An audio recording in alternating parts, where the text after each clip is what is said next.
നമസ്കാരം.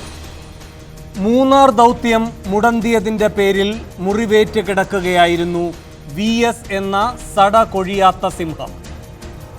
12 വർഷം കഴിയുമ്പോഴാണ് നീലക്കുറിഞ്ഞികൾ പൂക്കുന്നത്. സ്വന്തം സർക്കാർ അധികാരത്തിൽ വന്ന 2006 ശേഷം 12 വർഷം പൂർത്തിയാകുമ്പോൾ VS വീണ്ടും വിരിയിക്കുകയാണ് പുതിയ വിവാദത്തിൻ്റെ നീലക്കുറിഞ്ഞി.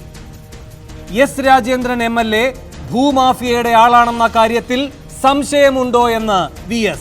ആ ഒറ്റ മറുപടി ഒരു ചിഹ്നം വിളി പോലെ മുഴങ്ങും വിജയന്റെ കാതുകളിൽ. കാരണം VS തകർത്തത് വിജയന്റെ വിശ്വാസ്യതയാണ്. VSന്റെ JCB ഇടിച്ചു കയറിയത് MM മണിയും എസ് രാജേന്ദ്രനും കെട്ടിപ്പൊക്കിയ ഇടുക്കി CPMന്റെ കോട്ടയിലേക്കാണ്. ആ പരിക്ക് മാറ്റാൻ പണിപ്പെടേണ്ടി വരും പിണറായി സർക്കാർ എന്നത് ഉറപ്പാണ്. കയ്യേറ്റക്കാരെ ഒഴിപ്പിക്കാൻ വരുന്നവരുടെ കൈവെട്ടും കാലുവെട്ടും എന്ന് പറഞ്ഞത് MM മണിയാണ്. ആ മണി ഇന്ന് മന്ത്രിയാണ്. മൂന്നാറിൽ VSനെ വിലക്കിയതിന് വിജയൻ കൊടുത്ത പാരിതോഷികമാണോ മണിയുടെ മന്ത്രിപദം അറിയില്ല. 2 കാലിൽ നിവർന്നു നടക്കാൻ വിടില്ലെന്ന് റവന്യൂ ഉദ്യോഗസ്ഥനെ വിരട്ടാൻ നോക്കിയത് എസ് രാജേന്ദ്രൻ MLA ആണ്. മൂന്നാറിൽ മണിയുടെ മണിനാഥമായി മുഴങ്ങുന്നത് രാജേന്ദ്രനാണ് അന്നും ഇന്നും.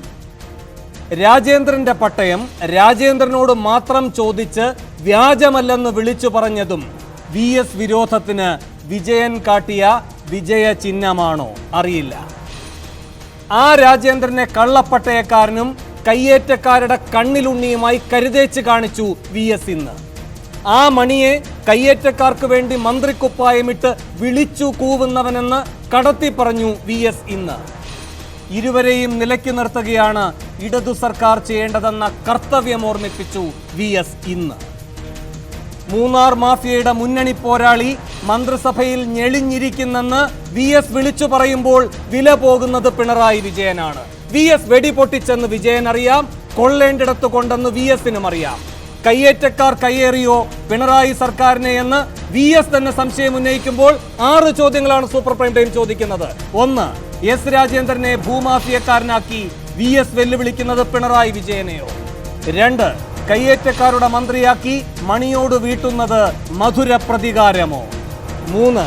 ഇടുക്കി കമ്മിറ്റിയെ ഇരുട്ടി വെളുക്കു മുൻപ് കയ്യിലെടുത്ത പിണറായിക്ക് കയ്യേറ്റക്കാരെ കൈവിടാനാകുമോ? 4. ആദ്യ ദൗത്യത്തിന്റെ അടിത്തറ തോണ്ടിയതിന് മറുപടി പറയിക്കുമോ വിജയനെ കൊണ്ട് VS? 5. പാർട്ടിക്കുള്ളിൽ പോർമുഖം തുറക്കുമ്പോൾ VSന് തുണയാകുമോ ഇത്തവണ CPI? 6. പാർട്ടിയിലും സർക്കാരിലുമാണ് കയ്യേറ്റക്കാരെന്ന് പറഞ്ഞ് പിണറായിയെയും കോടിയേരിയെയും പ്രതികളാക്കിയോ VS? ഈ ചോദ്യങ്ങൾക്കുള്ള ഉത്തരം തേടുകയാണ് സൂപ്പർ പ്രൈം. മൂന്നാറിൽ മുഖം നഷ്ടപ്പെടുന്നത് ആർക്ക് എന്നാണ് സൂപ്പർ പ്രൈം ടൈം ചർച്ച ചെയ്യുന്നത്. ഈ വിഷയത്തിൽ പ്രതികരിക്കാൻ മൂന്നാറിലെ പാരിസ്ഥിതിക സാഹചര്യം പഠിച്ച നിയമസഭാ സമിതിയുടെ ചെയർമാനും മുൻ കൃഷി മന്ത്രിയുമായ CPI നേതാവ് മുല്ലക്കര രത്നാകരൻ MLA, കോൺഗ്രസ് നേതാവ് AK മണി, CPMന്റെ ഇടുക്കി ജില്ലാ സെക്രട്ടേറിയറ്റ് അംഗം KV ശശി, മാധ്യമപ്രവർത്തകൻ PK പ്രകാശ്, രാഷ്ട്രീയ നിരീക്ഷകൻ ജോസഫ് C മാത്യു എന്നിവർ എസ് രാജേന്ദ്രൻ MLA ടെലിഫോൺ ലൈനിലും ഈ ചർച്ചയിൽ പ്രതീക്ഷിക്കുന്നു.